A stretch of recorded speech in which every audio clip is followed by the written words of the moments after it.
Today's lecture is about a school of poets that is called Metaphysical Poets in English Literature. This lecture is presented by Shafakus Sahar. The term metaphysical poets was coined or made by the famous critic Samuel Johnson to describe a loose group of 17th century English poets whose work was characterized by the inventive use of conceits and by a greater emphasis of the spoken rather than lyrical quality of their verse. That means that they were writing in a certain style that was like a conversation more than a literary writing style. It was like you are talking to someone or you are telling someone your ideas rather than the bookish way of expressing things. John Donne is the most famous of them. There are other names: George Herbert, Henry Vaughan, Edward Herbert, Thomas Carew, Richard Crashaw, Andrew Marvell, Richard Lovelace, and Sir John Suckling. Metaphysical poetry is taken in the historical context. It means that we have to see what was happening in England at that time or at that point in history. We see that Elizabethan age had started from 1558 and ended on 1603. And in that age, the famous writers were William Shakespeare, Sir Francis Bacon, Christopher Marlowe, and Edmund Spenser. After that, King James I came to rule England, and his era is called Jacobean age, and it started from 1603 and went on till 1625 till the James reign. Shakespeare kept writing. There was John Donne, Ben Jonson was writing, Robert Herrick was another famous one. Then comes the Caroline era. It is the era of King Charles I, and he was the son of King James. It starts from 1625 to 1649. In that period, we see that Donne was still writing. Again, Ben Jonson was again writing then. Andrew Marvell was there and Richard Lovelace was writing. And after that came the Protectorate. It means the era when the monarchy or having a king or a queen was no longer applicable to England because the parliament was ruling the country and King Charles was actually beheaded by the parliament. So Cromwell was the leader of the parliament and he was called the Protector General of England, and that is why that era is called Protectorate. In the era of Cromwell, mostly the playwrights were gone because the dramas were not liked by the very strictly religious government. John Milton was writing, his themes were mostly religious. John Bunyan, again with a religious theme, he was writing, and all the poets and the dramatists had stopped writing, rather some of them even left the country.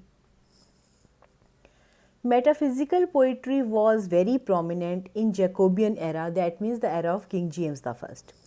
James I believed in the divine rights of kings. That means that he believed that the king has a right to be king because he is son of a king. English custom limited this absolutism. He understood that he could make law only with the consent of parliament. That means that in the era of James I, he realized that he is not all in all. He is not a dictator. He has to work with the parliament if he wants the laws to be passed. Parliament in 1600, they were still the instrument of the crown. Actually, they were like a rubber stamp of the crown. Whatever the king wanted to do, he did that. He asked the parliament to say yes, and they did. Met for a limited time and intended for emergencies. Parliament did not have very regular meetings. They met for a very short time and it happened only in the emergency. That means that Parliament was not very in the workable conditions in the times of James I. Was used to complain or reproach the monarch and to consent to new taxes. And Parliament complained to the king, but the king had all in all presence. Whatever he wanted to do, he would do. And whatever the new taxes the king imposed, the parliament had to say yes on them.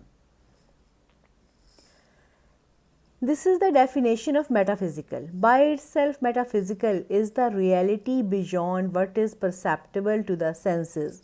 That means that we have five senses. We can hear something, see something, touch something, smell something, and so on and so forth. But whatever is not known by our senses should be called metaphysical. It deals with the relationship between concrete forms and spiritual or emotional constructs. That means that in the metaphysical poetry, you have to make connection between the things made by nature and in your own thinking process. And most of the topics were about feelings and emotions instead of the events. Metaphysical poetry's qualities are: the metaphysical poets are obviously not the only poets to deal with this subject matter, so here are some qualities that define the movement. There were many poets all around. Metaphysicals were not the only poets at that time. So, what differentiated them from the other poets are these points. Poems presented in the form of an argument. Their poems ran like two people are in a dialogue, and one person says something, and after that, like he hears the reply from the other, and then he replies to the other person who is maybe the audience or the beloved of the poet. Style was as if two people are talking. Approbation of wit. The metaphysical poets had to be very witty. Whatever they said should be said with the wit and the power of your words and the power of your perception. That means that you have to be very witty person, a person with a lot of words at your command when you are talking to someone. Use of ordinary speech mixed with puns. They used puns. Pun mean the word that has the same sound but the different spellings and the different meanings. Like sun and sun. SU and sun would mean sun, and SO and sun would mean a offspring of someone, a male offspring. But still you call the same thing sun. Use of scientific terminology. For the first time in the poetry, the scientific terms were used. The use of words from chemistry and physics and such was not prominent in poetry, but in that time it started. Paradoxes and conceits. Paradox mean the things that make a contrast. Conceit means that you say something that is very exaggerated, that is not common and normal way of talking. You bring about an idea or a comparison that no one is suspecting you are going to do. This thing is called a conceit. Metaphysical poetry, the conceit. Here is the proper definition of conceit, that what it is. A conceit is an extended metaphor. That means that conceit is a comparison that often relies on logic. That means that there should be a comparison because of some reason, not because of some emotion. Or manipulates is to prove a point. To prove a point, a conceit is used, a comparison is made that is not a normal comparison. When we see that there is a red rose and we say that it is a red rose, it would be a normal thing, but if you use a different word with a rose, not with a color, for example, winter rose, red rose are normal things. But when you make a metaphor that says a distant rose, for example, it is not a normal metaphor to use. It would be a conceit. A conceit offers unconventional, surprising comparison. In doing so, they encourage the reader to see the subject in a whole new light. Good thing about metaphysical poetry was that it was something totally unexpected. When they wrote something, it always meant that they are giving you a total new perspective. They are showing something in you in a totally new light. For the metaphysical poets, the most common subjects of these conceits were love, a lover, and God, faith. The most prominent topics were two. One topic was love for a human being, second topic was love for God. Metaphysical poetry shows Platonic love. Platonic love is a word that has been derived from Plato. It is a phrase that shows the thinking of Plato. Plato wrote in his book that in Republic that beauty proceeds in a series of steps from love of one beautiful body to that of two, to the love of physical beauty in general, ultimate to the love of that beauty not in the likeness of a face or hands and the form of speech or knowledge or animal or particular thing in time or place, but beauty absolute, separate, simple, everlasting. Plato's statement means that you love a person or something natural, for example, a flower or animal, anything. But that love leads you to the love of God. That is called Platonic love. A state will be achieved by you when you do not want the physical presence of your beloved. You would be happy just by being in love. It would be called a spiritual love. So, Platonic love is actually spiritual love. Metaphysical poetry celebrates Platonic love, and in Plato's Symposium there are two types of love shown. One is vulgar love, it means earthly love that relies on physical attraction. Then there is divine love, that is a superior love. It is above bodily needs and it worships someone's supreme beauty. The most famous poet in that era was John Donne, and he was the founder of Metaphysical School of Poetry, and he was the greatest representative of those poets. He was born in a family with a strong Roman Catholic tradition. He was educated at the Trinity College, Cambridge. In 1593, Donne's brother Henry died of a fever in prison after being arrested. This made Donne begin to question his faith. Roman Catholic faith is very strong in its background and also very narrow-minded compared to the Protestant faith. So John Donne, after the death of his brother, as most of the people start rethinking their faith after the death of a beloved one, he started rethinking that maybe he is not on the right path.